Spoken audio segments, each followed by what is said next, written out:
ৰাজ্যিক বিজেপিৰ নতুন সভাপতি হিচাপে নিৰ্বাচিত হ'ল সাংসদ দিলীপ শইকীয়া। আজি বাজপেয়ী ভৱনত কেইবাগৰাকীও কেন্দ্ৰীয় নেতাৰ উপস্থিতিত সভাপতি হিচাপে আনুষ্ঠানিক ঘোষণা কৰা হয় দিলীপ শইকীয়াৰ নাম। ৰাজ্যিক সভাপতিৰ বাবে সম্পন্ন হোৱা নিৰ্বাচনী প্ৰক্ৰিয়াত বিনা প্ৰতিদ্বন্দ্বিতাৰে নিৰ্বাচিত হৈছে সাংসদ দিলীপ শইকীয়া।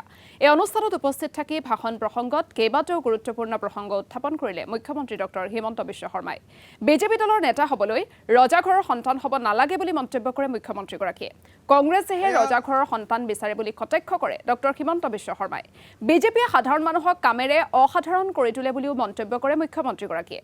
আগন্তুক বিধানসভা নিৰ্বাচনত 100 গৰাকী বিধায়কৰ অধিকাৰী হোৱাৰ লক্ষ্যৰে বিজেপি মিত্ৰজোঁট অভিযানত নামিব বুলি মন্তব্য কৰে মুখ্যমন্ত্ৰী ডক্টৰ হিমন্ত বিশ্ব শৰ্মাই।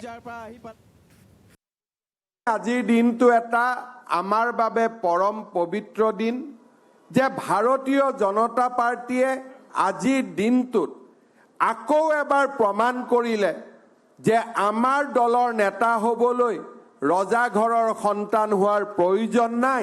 সাধাৰণ স্বয়ংসেৱক এজনে নিষ্ঠাৰে সৈতে কৰ্তব্য পৰায়ণতাৰে দলটোৰ ৰাজ্যিক সভাপতি পদ অধিষ্ঠিত হ'ব পাৰে।